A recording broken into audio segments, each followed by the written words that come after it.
Hi, and thank you for joining us for this episode of The State of Leadership Simple and Beyond. That is Robert Hilliard. I am Whitnie Wiley, and we are here on Thursdays, 12 noon Pacific, 3 p.m. Eastern, talking all things leadership. And today we're going to be talking about time management. And this is one of those areas when I'm training, when I am working with my clients that seems to be overlooked. So here's the thing, all of us are doing time management all the time, right? We may not be good at managing our time, but we may not be efficient. We may not be achieving what we want, but we are managing time, right? Whether we are managing it well or not. And so the question that you want to ask is, are you managing your time? Are you getting what you want from your time? Are you maximizing it? Are you leveraging it to get the outcomes that you want? And one of the things that comes up frequently, again, with trainees and clients, is that there's not the time to do the proactive work that we really encourage here on the state of leadership, right? We're about you being the best leader that you can be by being proactive and not just reactive. So not waiting until there are problems to try to address them. And if you will work the things that you want into your daily routines, there's time for that. Right. So you can have time for your one on ones. I think a couple of months ago, we talked about, I don't remember if it was one of your clients or mine. I know I have clients that have said this, but they're not doing one on ones. Why are you not doing on one? I don't have time. Right. So this is one of those areas where if you are better at managing your time, right, managing your boundaries, really, then you will have time to be proactive for those one-on-ones, for getting the annual reviews done, right? And not having to spend, 20 hours on each at the end of the year if you're doing things all throughout the year that set you up for success when that time comes. So, Robert, some opening thoughts. No, I think this is no pun intended, a very timely episode because I have lots of clients that struggle with this. The interesting thing about this is that there are lots of different resources out there for people Yep. to use. I'm going to talk about that. I'm going to talk about a couple of other concepts as well. But there are so many different resources that are out there. But I think the thing that stops people from using those resources is they don't have time, right? So if you make some time, or just a little bit, you can just block it out a little bit and look for resources that will help you. It will be time well spent. So Well, I'll talk a little bit more about that later on. and all those puns well intended. Thank you. Thank you. All right, and you're absolutely right. It's sort of the dog chasing its tail, right? I don't have time to explore strategies and tools that I can use, but if we're using some strategies and tools, it would help you be more efficient with your time. So it's sort of this cycle, and you've got to break it. And Robert is absolutely right. It starts with you making a decision to make some time. And so you set aside some time. You can explore, right? A nice Google search will probably give you way more strategies and tools than you'll ever want. Um, I have the tools that work for me. I share those with my clients when they come, but in the end, it doesn't matter what system I use, doesn't matter what system Robert uses or your next door neighbor or your boss or anyone else. You ultimately have to find one that works for you, and one that works for you is one that you're going to do, right? One that you're going to actually be consistent in implementing. And so try something. If it doesn't work, then try something else. right? Yeah. Until you find something. You can take recommendations from people, but ultimately you have to find the system that will work for you. But before you get to a system, as I say frequently, I say with my clients, I say here on the show all the time, you got to be clear about what it is you want. What do you want? What are you moving towards? What is your purpose? And what are your intentions, right? And so it starts with deciding again what it is you're moving towards. And so you want to start each day with purpose. And you do that by setting intentions and prioritizing. And the way I do that is by having a morning routine and then getting clear about the priorities that I have for the day. I don't currently have direct reports, right? I have had them and in the past, and it takes having check-ins with them, with myself, with the team, in order to make sure that we are in alignment on what the priorities are. And making sure that when deadlines are coming up, that we have set aside the time, right, to get the component pieces of those projects done so that we're not trying to get them all done right before the deadline. And so that takes having some clarity about what it is you're working towards, and then taking that larger goal and breaking it down into smaller pieces that you can place into your calendar. And Robert's going to talk about a specific system, right? And how you make some decisions and do that. We'll talk about that in a little bit. But at the beginning, before you can put anything onto your calendar, you need to know what you're putting on your calendar. Yeah. And that's sometimes the piece that gets overlooked. What do you have down the line? If you are operating from your organization's strategic plan, what is it that your department, your unit is going to be called on to do for implementing a goal of your organization in the strategic plan, right? Don't wait until 2 years from now when it's supposed to be done to look at it. It's on the agenda for completion in 2026. What do you need to do between now and then to make sure that you reach that, right? So that's what I'm talking about. What's the vision? What are you working towards? What's the big picture goal? And then break that down into bite-sized chunks, implementable action steps, right? Before you put it on the calendar, you need to know again what you're putting on the calendar. Absolutely. It starts with intentionality and awareness, really knowing what it is that needs to be done. And here's a hint. If someone asks you what's important and you say everything, then you've already missed a critical step, because Right. everything should not be important. There are some things that will be more critical later Yes. on as time rolls on.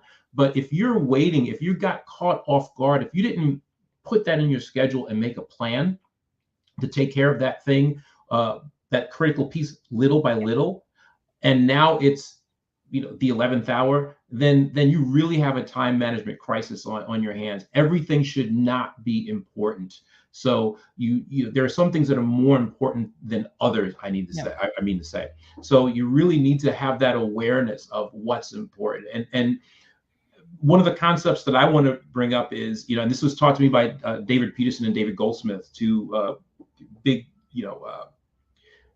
big wigs in the coaching world. And they said David Peterson was famous for saying, you can't manage time. Time is beyond you. You can manage your attention. So really being aware of where you're putting Yep. your attention to. Like, I know tons of people that say they have no time, but when I call them, what were you doing? I was just on Instagram. Well, you don't have to. How long did you spend on Instagram? You know, Yes. right? And by the way, that's how I knew to call you, because when I looked at Instagram, I saw that green dot, and I knew that you were doing nothing. So I figured I'd pick up the phone and call you. So you can't say you're busy if you're not really paying attention to the Right. time, and you're spending hours and hours and hours and hours on social media. By the way, I know that Instagram will tell you how long you spent on there. So if you are one of those people that gets, and I'll talk about the system in a little bit, but if you get caught up in that distractions area, then that's something that you really need to start looking at so you can be more productive. Absolutely. And I'll just lay this out. The way I sort of corral that is to have a morning routine. Everyone is not into morning routines. I think it's helpful.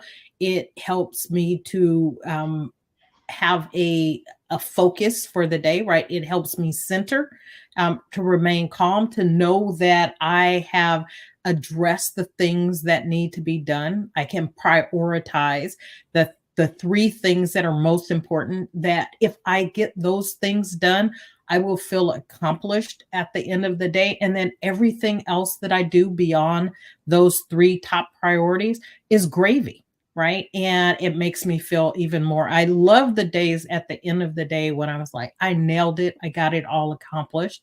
And then there's some days when, for whatever reason, I'm not tuned into my routine, and I do that, and I look back at the end of the day and wonder where the time went.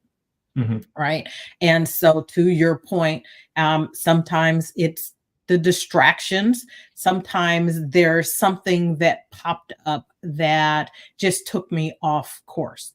And so those things happen, and there are ways to address them. But the bottom line is staying focused on what it is you're moving towards, setting intentions, setting priorities, right? Starting your day in a routine way so that you can lay out, look at your calendar and see, here's what I need to do today. And when you do those things, anything else on your plate becomes gravy. I think it's important, and we'll talk about. And we had episode on doing effective one-on-one. So this isn't about that, but this is about um, raising the priority of doing so, right? Is to having the one on ones and making sure that as you are laying out things of priority, that this doesn't get lost in the shuffle. And what happens is there's an intention to do it, but other things keep popping up that we're like, this is a higher priority. This is a higher priority. And while there may be things in the moment that pop up, your team, right? The performance, the high performance of your team has to be a high priority. If it's not, you're never going to find the time to schedule those one-on-ones. And so maybe it's looking at the cadence of those meetings and making a decision. Maybe weekly is not realistic. Maybe bi-weekly is more realistic, right? So finding a cadence that makes sense, but you have to make sure that it's a part of your routine. It's a part of the cyclical work that you're doing. And again, we did an episode on this, having structured agendas to keep you focused and keep those meetings tight will probably help you. I think if not having one-on-ones is what is happening, and it's because you don't feel like, or your team members feel like they're not productive, looking at how you are structuring them and what you are doing, what the agenda is around it, may help you to take a step back and say, if we do this a different way, that we can find a way to reel it in. If you're taking something that can be done in 15 minutes and you're stretching it out to an hour, I could see why you would be like, yeah, I don't have time for that. But if you're having them regularly, you probably don't need hour one-on-ones. Shouldn't need an hour one-on-one if you're meeting weekly or bi-weekly, right? And then using other informal opportunities to provide feedback as well. You're so correct about that. I think there's also I don't want to call it a cultural thing, but it can be. But there's this notion, especially with some executives, that the more and the longer the meetings are, the better. I used to interact a lot with the senior leadership in a job, and I remember being in a meeting for 4 hours to plan an off-site function, and it was just torture. And it was a meeting that could have been done, quite frankly, in an hour, but it became part of the culture. So in the middle of the meeting, the CEO leaves and takes a call, and we're sitting there waiting for the CEO to come back. That was like 35 minutes. There was a lot of small talk. So really inefficient, just really being in. But the notion was, well, I was in a 4-hour meeting, and so like there's like this. It's like a badge of It's honor. like a badge of honor to be at this really inefficient, very long, unnecessarily long meeting. That's one thing. The other thing is there are some people that, and I know they're rare, but they do exist, that are more productive when they let things get chaotic. That's what they're used to doing. I do have some clients that are like that, and I'll say, my favorite question when it comes to that is like, is that helping you or hindering you? It's helping you. Continue to do that. Right. But for most people, it is not helpful. That's the reason why they're bringing it to a coach's attention. That's the reason why they're talking to their friends about it. It is not helping them. They feel burnt out. They're worried that they're going to miss something. That's the time to pump the brakes and say, okay, what am I doing?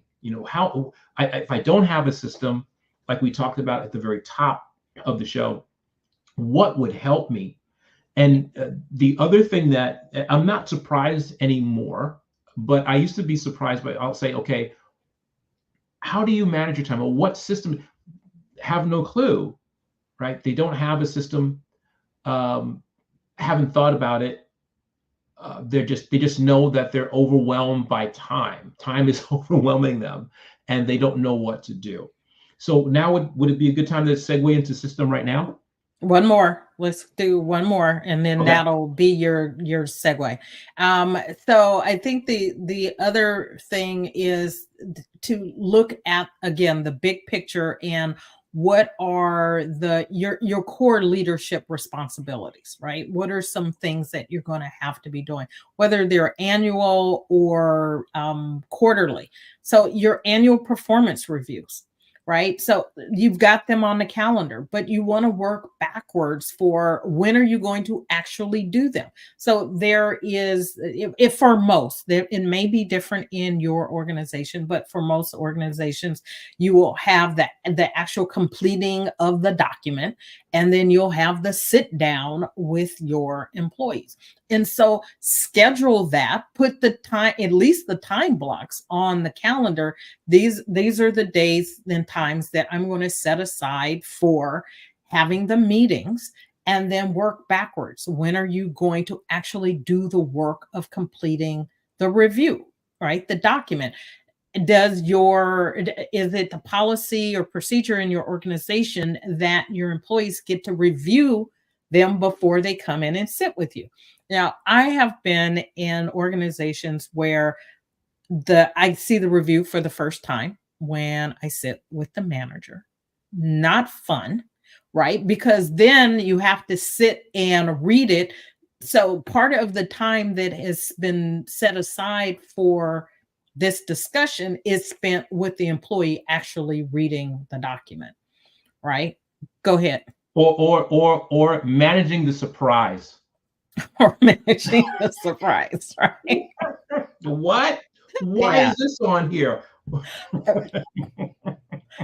Right. And let me just say, having been in one where it was sprung on me, sort of that here's the surprise, and looking at it and like astounded of what's in it, right? Then you're sort of trying to defend yourself in the moment, right? And I would say don't do that, right? Give people an opportunity to read the document and to, I don't want to say marshal their rebuttals, but give them the opportunity to have it long enough so that if they have something that they would like to rebut, that they could bring whatever evidence that they need that counteracts impacts what you've said. So, right. So you've got to work backwards. Going to have the meetings here, right? Because you want to have time to meet with them if there's something that they're going to rebut, and you need to have a back and forth before you actually submit it to HR or whatever your system is. You need to have that worked out. And the unfortunate part, in my experiences, is that becomes such a rushed uh, time frame, particularly those that need to be done by the end of the year, right before everybody goes off for holiday breaks and whatnot, and it's a little chaotic. So plan ahead and put it on your calendar and work backwards. And then there are other things, budgeting, right? And budgeting generally has a different cycle than the annual reviews.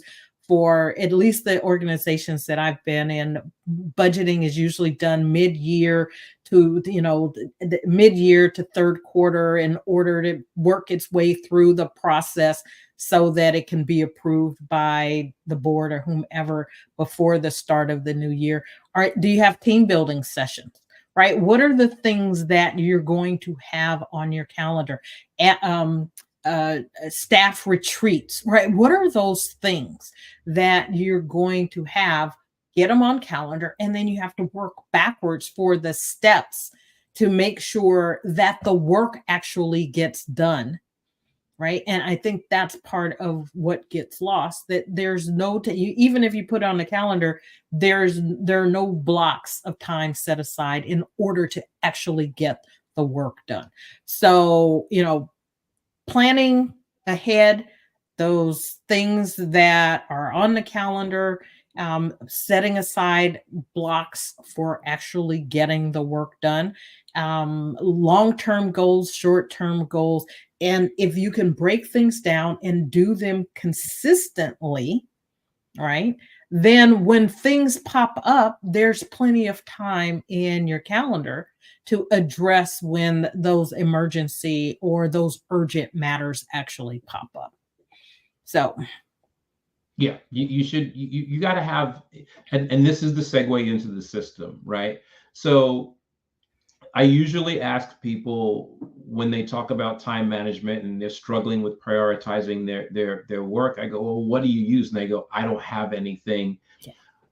It took me a long time, but I did some research and I started using, it's called the Covey Matrix because Stephen Covey is famous for bringing it forward, but it's really the Eisenhower Matrix. So President Eisenhower was the one that created it. And it has 4 quadrants. And we were talking about them a little bit loosely on the show just now. But the first quadrant 1 is the fires, right? It's the things that you have to get done right now. These are the things that are imminent. These are fires you have to put out. These are urgent meetings. These are things that you have to get done right now. You should be only spending 5% of your time doing that. And when I say that to people, like, what? This is most of my day. I'm like, well, there's a reason why. Because when you go over to quadrant 2, that's the goals and planning quadrant. That's where you should be spending 75% of your time. Those are the things that are your long range plans. You should be putting them on a calendar. You should be knocking them out. You should be looking at things like your performance appraisal.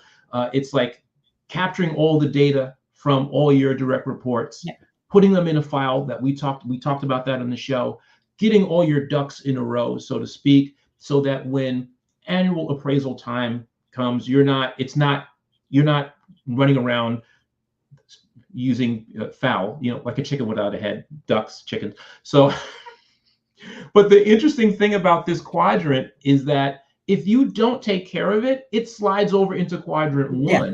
And that's what ends up happening. And then you have quadrant 3. So quadrant 2 is 75%, quadrant 1, 5% of your time. Quadrant 3 are your interruptions. Those are things like socializing with your coworkers. Important to do that. But when you overdo it, that's when it becomes a problem. That's when it starts eating into your productivity. So you need to monitor that. Also, things like phone calls. You get phone calls, interruptions like I had before our show today. We're talking about that.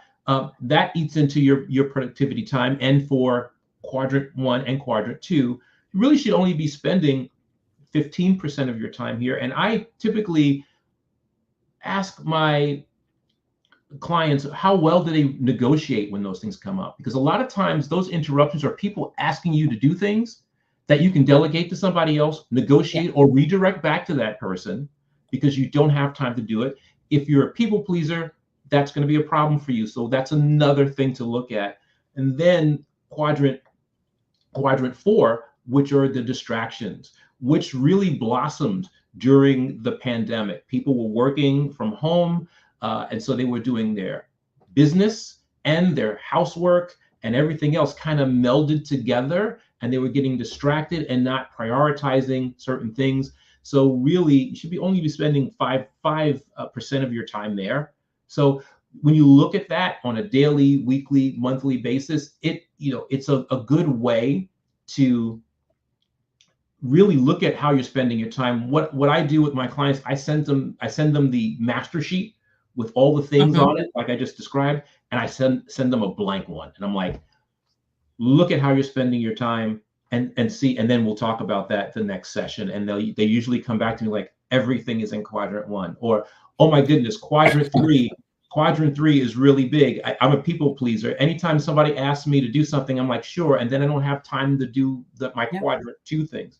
So having a system, whether it's the Covey Eisenhower Matrix or something that, like that, is a good way to start, because it allows you to see how you're spending your time compared to how you should be spending your time. Right. So as you're working with your clients through that, how do you help them make decisions about prioritization of those things so that they can work themselves back from everything being in quadrant 1? Yeah, I ask them questions like, who's requesting that from you, right? If your boss is requesting that, then it's probably something really important and should be in quadrant 2. If it's a colleague, really the quadrant 3, interruption, and you're making it a quadrant 1 thing, then then we work through it that way. It's like, well, who's making that request, right? And then we look at the timeliness of it. When is it due?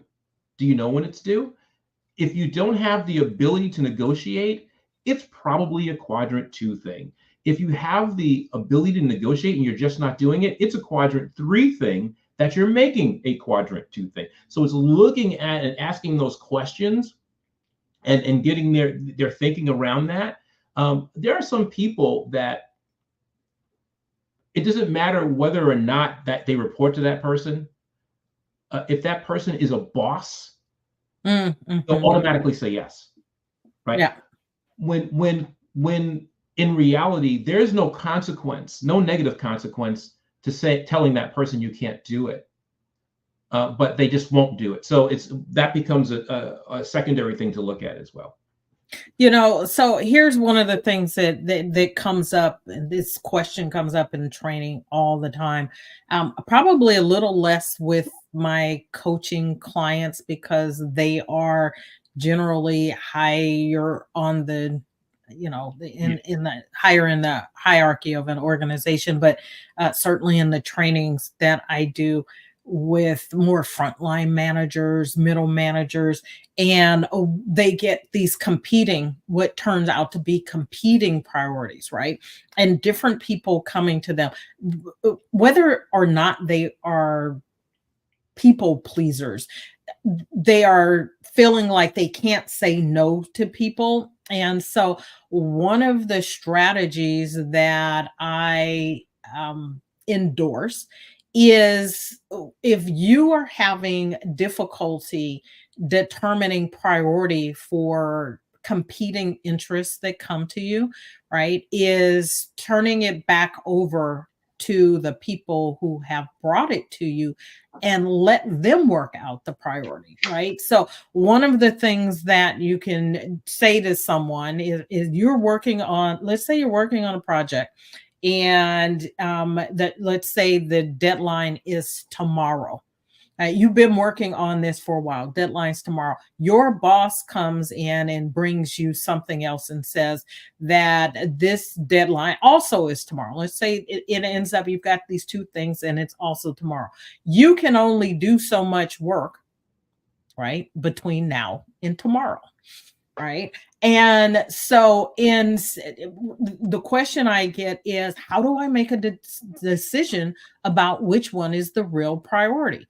And so you get to ask some questions, right? So Robert has said that in helping his clients help them get a feel for what's priority, he asks some questions.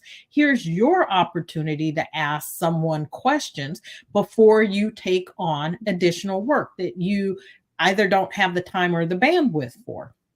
And so if you've got two bosses, right? Maybe one is the person you directly report to, but someone else is giving you a project. You've been working on that. Your boss brings something else, is to say to your boss, right? I'm working on this for XYZ.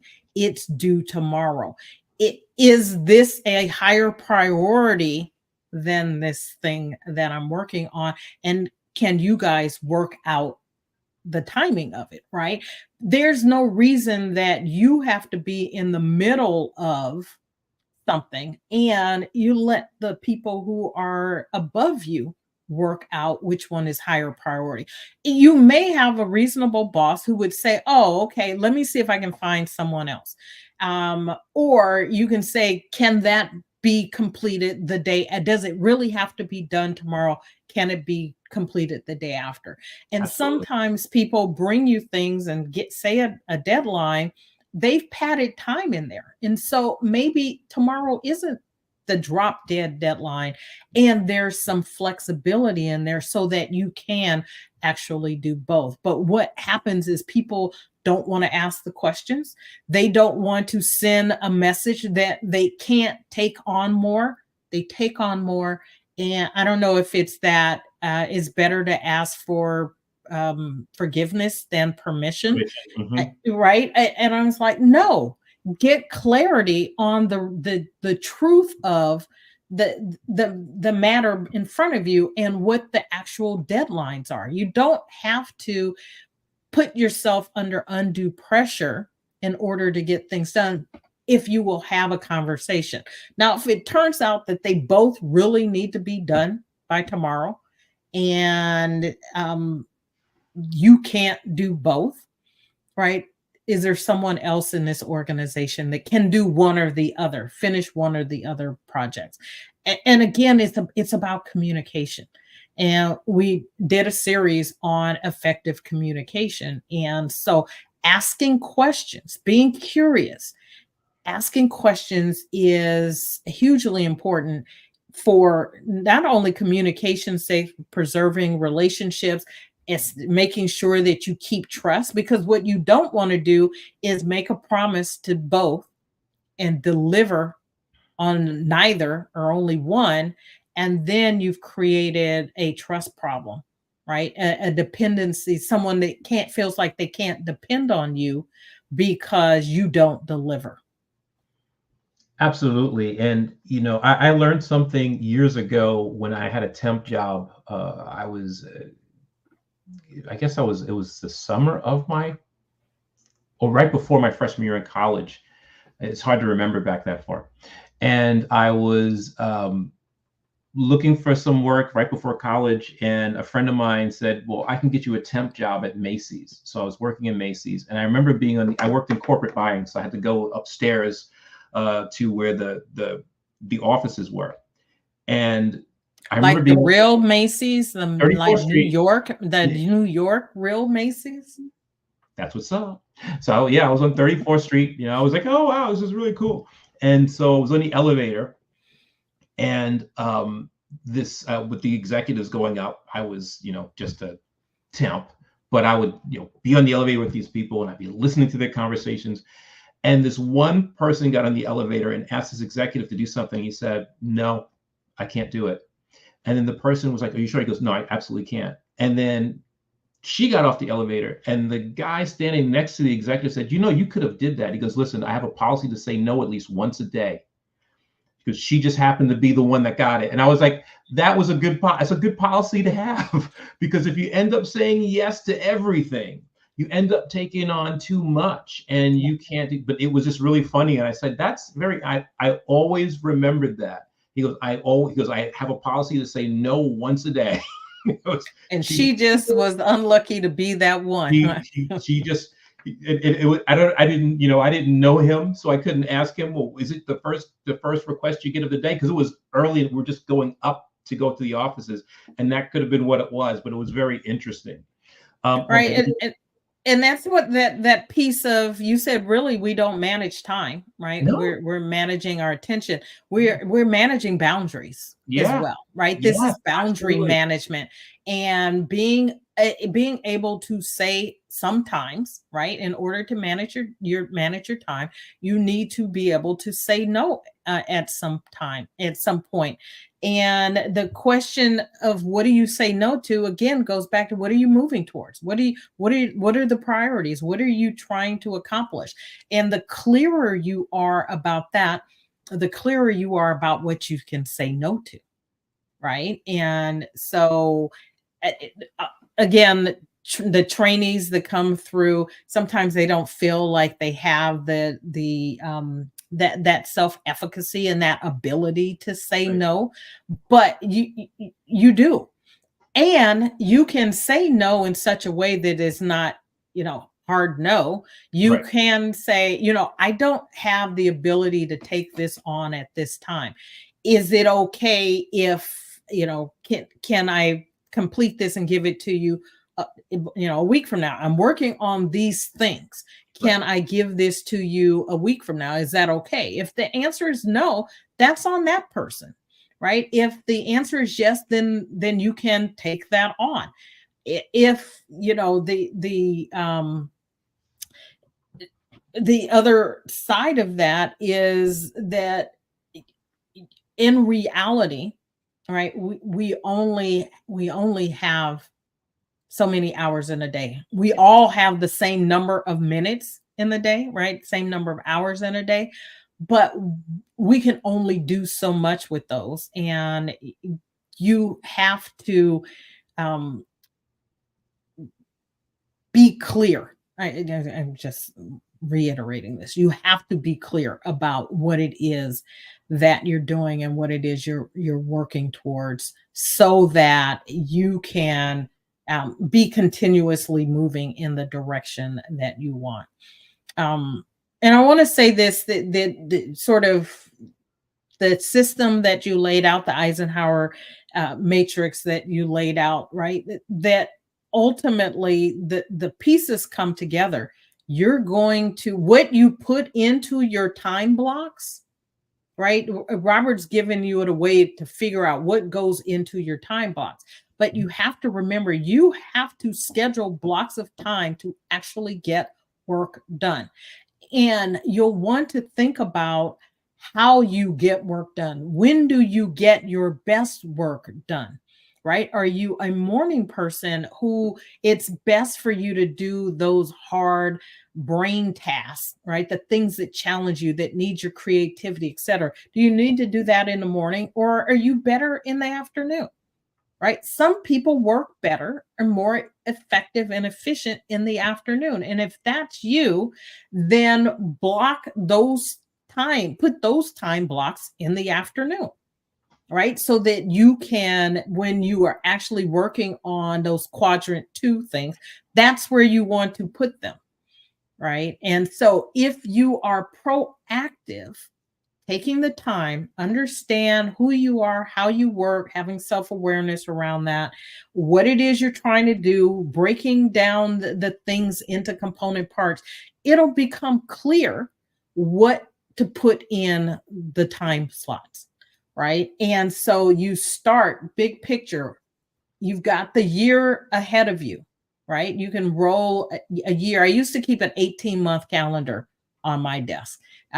So a year plus, right? And putting those hard stop things in there. Vacations, right? Birthdays, special events, those things that I was not going to be available, right? Making sure that they are hardwired into the calendar. I don't have a desk calendar, but I use an electronic one.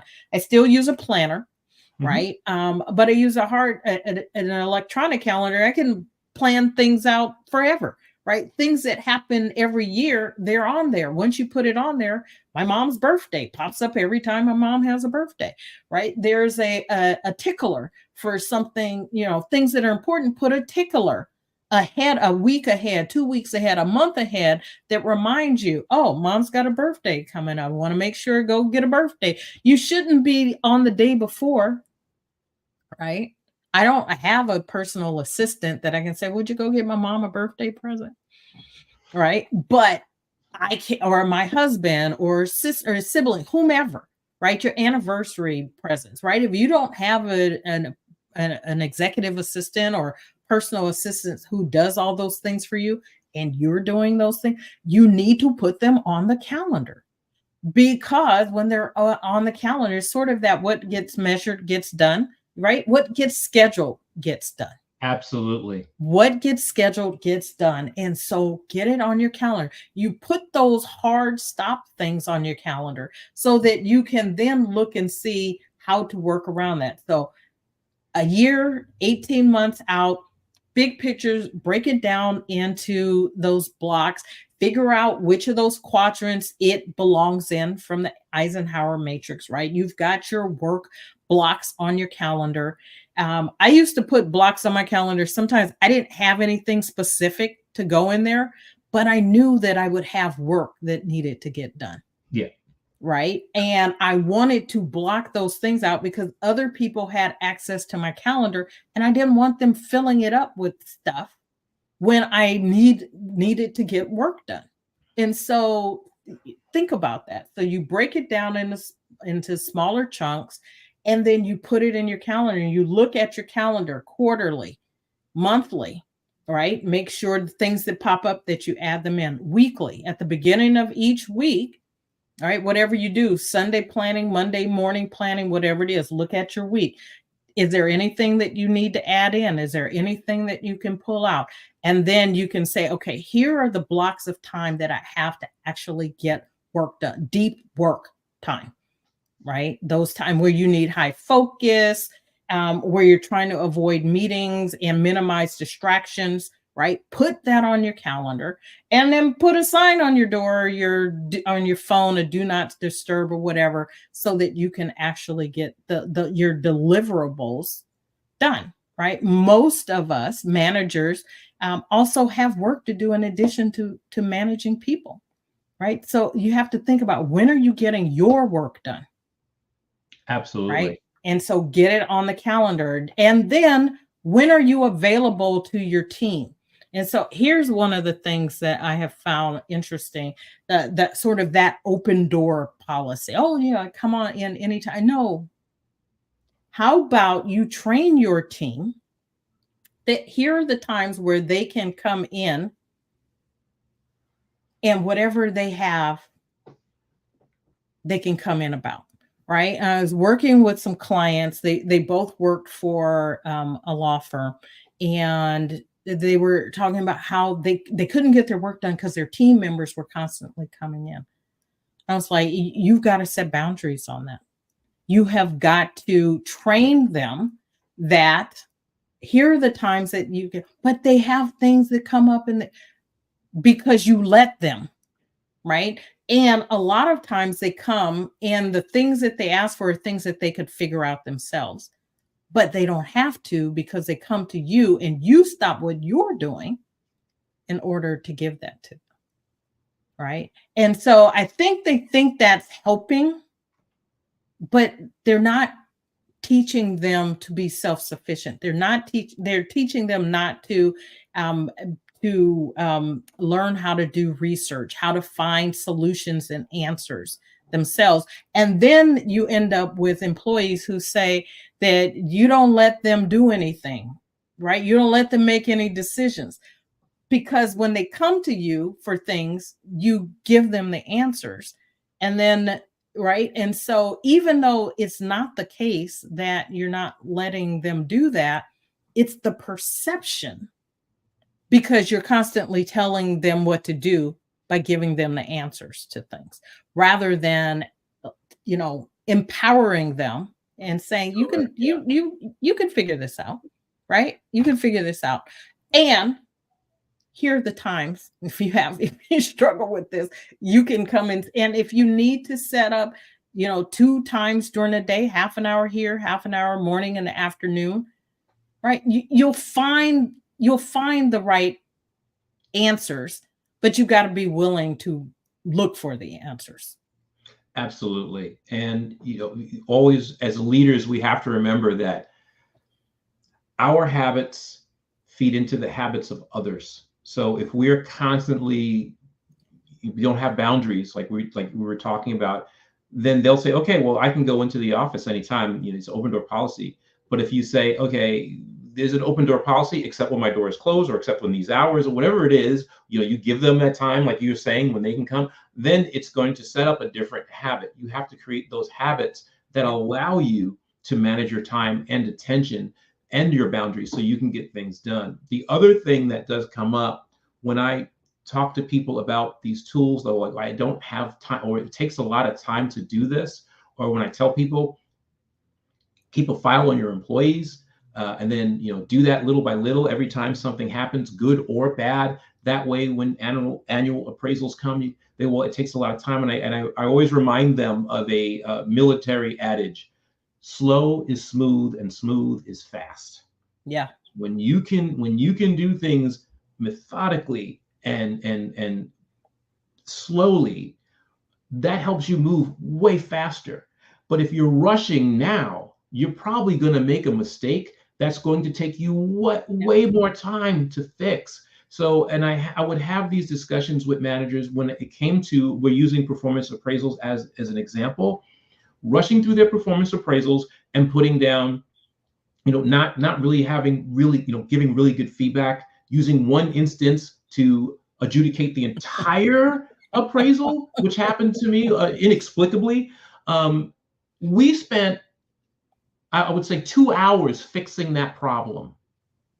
2 hours fixing that problem, right? So there was a whole bunch of little meetings in between there with the manager and me, and that employee and me, and then I had to broker a meeting with all three of us and then the manager with me, mediating that meeting. The manager realized that, oh, well, I really shouldn't have been using only one instance to adjudicate this employee's annual performance.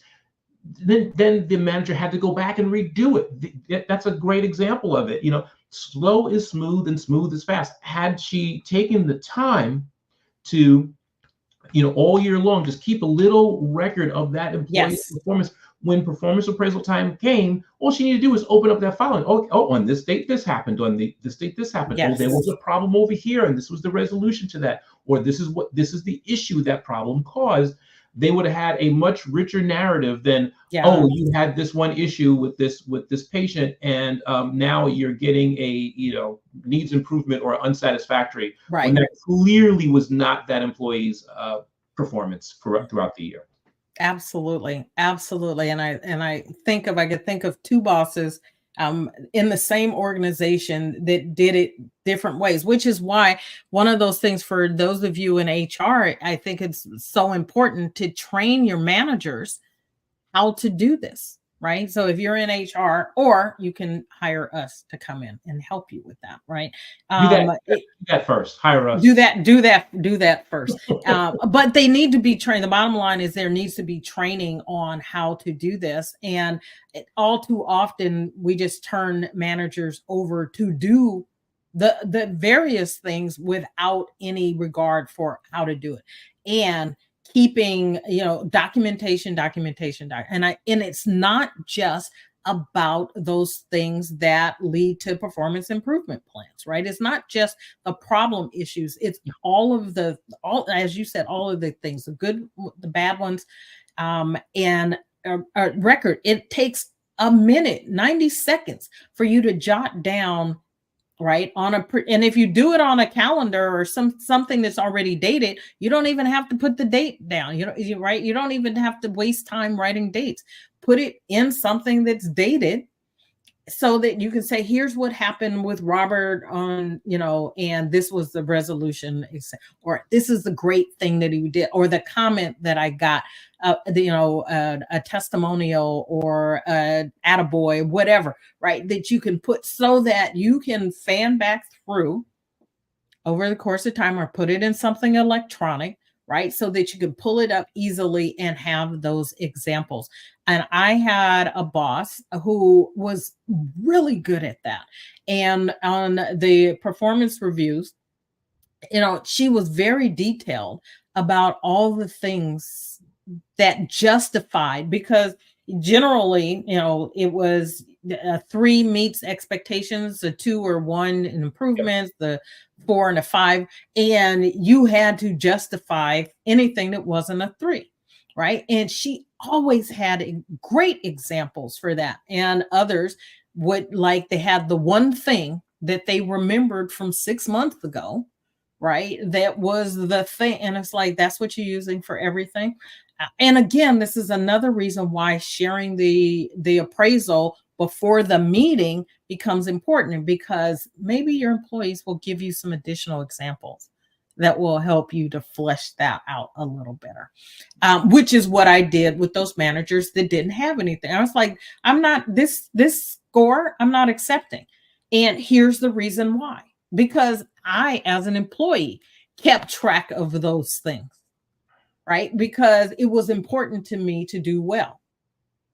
So, right, it goes both ways. If you're an employee, it's incumbent upon you to keep track of your accomplishments, the things that you do well, that are going to be things that will establish, right, what you want. And we'll have to go down. I think, have we done a performance appraisal episode like deep into that? I know we've talked about feedback in general. We can look at that. But getting into that on both sides, but going back to time blocking, right? And prioritizing this particular task as an example, it is having sort of your ducks in a row. And that's because you set aside time on a regular, consistent basis all throughout the year to make your job easier at the end of the year. And you don't have to spend time rushing through and making mistakes or not giving somebody something that they deserve because you didn't have the evidence that you needed to back up what you were asking for. And then the final thing I would say as we wrap this up is, you've gotten through your day, right? You using your quadrants properly, you're getting the work done. At the end of every day, take the time to reflect, right? And then prepare for the next day. So you're breaking things down from your big goals, annual, monthly, weekly, daily, right? And then at the end of each day, reflect on what you accomplished, right? If you set out to get 3 priorities done each day, and then whatever else you can get done, all right, at the end of the day, spend 10, 15 minutes, like looking at what did you accomplish? What's unfinished? What do you need to move to the next day, right? Or some other day. Along with sort of that Eisenhower Matrix, there's and this sort of goes along with that. The 4 Ds of productivity is do it, delegate it, dump it, or delay it. Yep. Right. Do it. If it's something that only you can do, right, you're making sure that gets in on your calendar. It's your quadrant 2, and it's being scheduled in these time blocks. If it's something that can be delegated, delegate it. All right. If it doesn't need to be done by you or anybody else, dump it. And if it's something that doesn't need to be done today, but can be, schedule it. Delay doesn't mean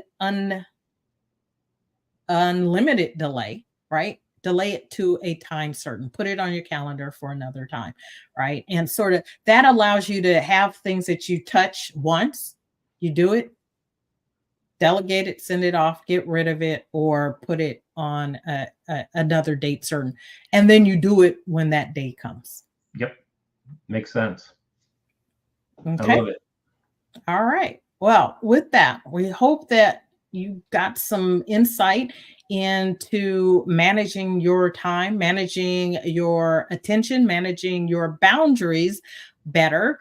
And if you've got any questions about this or need help with it, reach out to Robert and I, or I. And Robert, if someone wanted to do that, how would they go about getting in touch with you?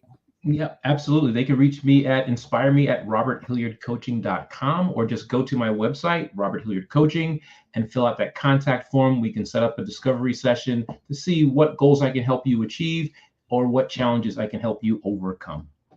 Absolutely. And likewise, you can reach out to me at shiftingintoaction.now.site, shiftingintoaction.now.site.